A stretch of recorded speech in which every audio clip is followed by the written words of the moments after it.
السلام عليكم ورحمة الله تعالى وبركاته. اللهم صل وسلم وبارك على الحبيب المصطفى. وصفتنا نهار اليوم كريوش جديد بطريقة تحضير جديدة. أتمنى هذا الشكل اللي اقترحته لكم ينال إعجابكم.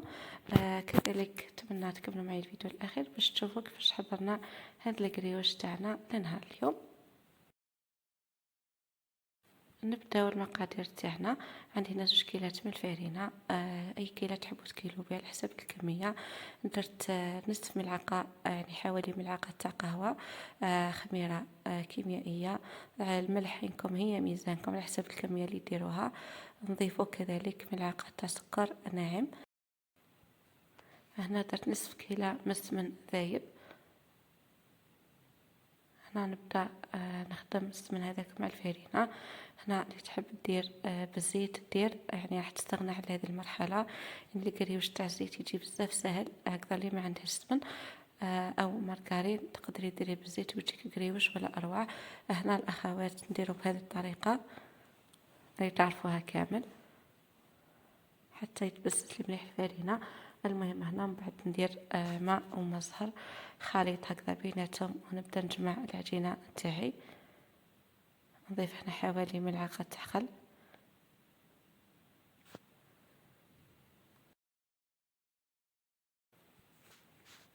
هنا العجينه تاعنا نخليها شويه طريه هكذا باش تجي تساعدنا في الخدمه، ما تديناش وقت طويل هي تريح. المهم هنا بعد ما تريح العجينه تاعي المره الاولى نحيها هكذا من الاناء ونبدا نعجنها شويه بيدي حتى نتحصل على سطح املس للعجينه. هنا نقسم على 2، نزيد نعاود نرجعها تريح من بعد باش نخدمو بها.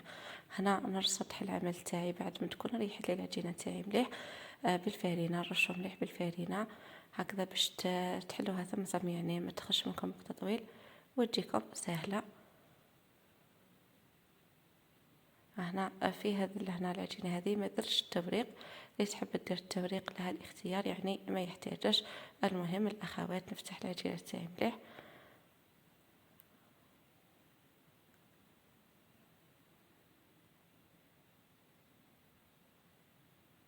هنا بعد ما فتحت العجينه تاعي مليح حتى يعني نشوف سطح العمل. هنا لازم تكون العجينه تاعكم رقيقه بزاف. هنا شوفوا العجينه تجي ما شاء الله وين تديوها تروح. المهم هنا تجيبوا اي شكل دائري على حسب الحبه اللي تديروها. انا جربت يعني هكذا طابع هكذا شويه كبير، لكن جاتني الحبه بزاف صغيره. على هذه يعني درت هذا الصحن اللي راه هنا صغير برك في التصوير يبان شويه كبير. هنا ندير دا شكل دوائر، ومن بعد كل دائرة نقسمها على 4 أجزاء هكذا. ديروا جرارة مسننة ولا سامبل كيما حبيتو. المهم هنا ندير بالطريقة اللي راهي واضحة في الصورة. تجيبوا بياض البيض اللي راح تحتاجوه في هذا الوصفة.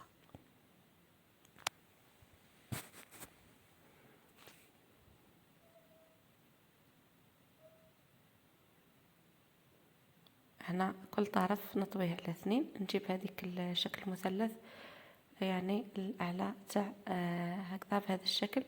يعني الصورة راهي واضحة وتعبر عن نفسها. هنا لازم ديروا بياض البيض مش تفتح لكمش الحبة كي تجيو تخدموها. هنا نضغط في الوسط بعد ما نشكل هذوك المثلثات، ونجيب كل طرف هكذا تجيني شكل ورقة هنا. ونجربوا كل مرة أشكال جديدة هكذا. نتمنى برك يعجبكم. يعني هنا تبلكوا بلي راهو شوية صعيب، لكن تخدموا الحبة الأولى الثانية بعد تمشي يدكم عليه ويجيكم ولا أسهل.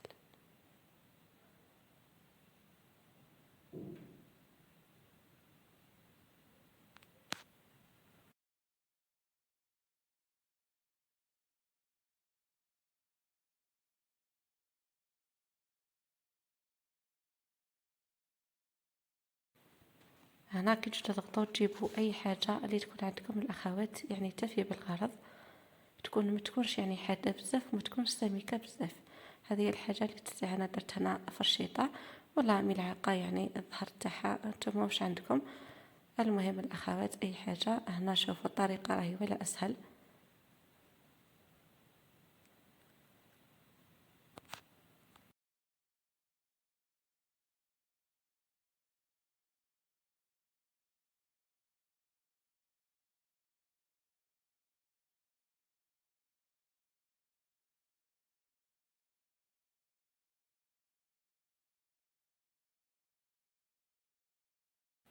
وهنا تبداو تثبتوا كل طرف مع الطرف الآخر هكذا تحصلوا على هذا الشكل.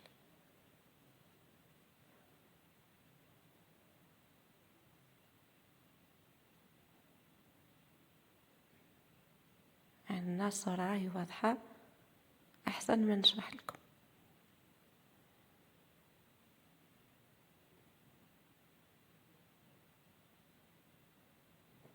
هنا بعد ما نخليوه يحكم روحه مليح، ما تقليوش مباشرة، خليوه يريح، غطيوه هكذا بكيس بلاستيك وخليوه يريح حتى ل20 دقيقة معليش. المهم هنا بعد نسخنوا الزيت تاعنا اقصى درجة، دائما نسخنوه مليح ومن بعد نقصولو الاخر خلاص، ونديرو القريوش تاعنا يطيب عادي جدا كما اي قريوش اخر.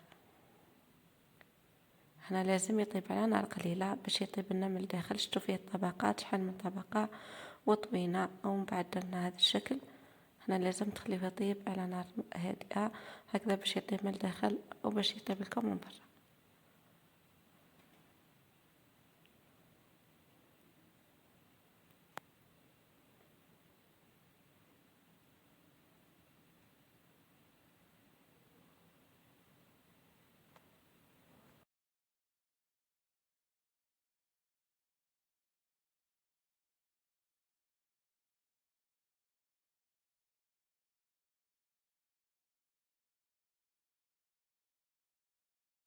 انا اشوف الحبة تاعنا كيفاش تطلع في الزيت، تجي خفيفة ومرقة، تجي كذلك الشكل. نتمنى ينال اعجابكم.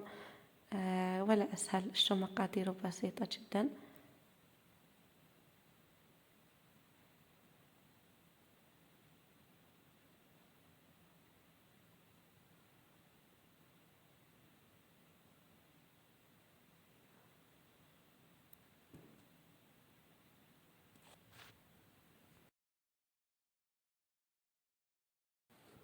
هنا ونواصلوا نقلبوا الحبة تاعنا كل مرة تطيب شوية على جهة حتى تطيب لنا كامل، تاخذنا هذاك اللون الذهبي الخفيف.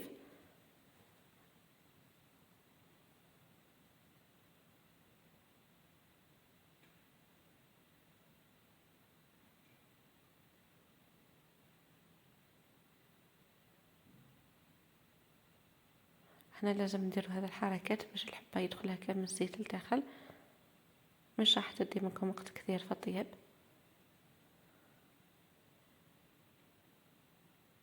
هنا بعد ما يطيب القروش تاعي نقطرو مليح من هذاك الزيت اللي يكون فيه، ومن بعد نعسلوه هكذا بعسيله عاديه. تحبوا تضيفوا لها من الزهر، تحبوا ما ديروش، المهم نعسلوه مليح. لازم تغسلوا الحبه تاعكم كامل، تخلوها يعني تتشرب مليح. هنا الفيديو راهو بالتسريع هكذا باش ما يجيكمش بزاف طويل، ونخليهم يقطروا مليح من هذيك العسيله اللي تكون فيهم. كي يقطروا نزيد نزينهم هكذا بشويه تاع الججلان ولا باش ما حبيتو.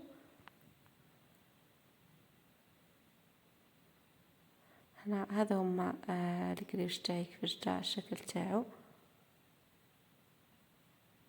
هنا شوفوا التوراق شكل خفيف، يعني يجي يتفتت، يجي شكل ولا اروع. امام الذوق تاعو هايل. هنا اذا عجبكم الفيديو ما تنساوش تخلوا لي لايك وتشتركوا في القناه وتبارطاجوا الفيديو مع اهلكم واحبابكم باش تعمل فائده. نستمر في تقديم مزيد في حول الله. خليكم دائما في امان الله وحفظه.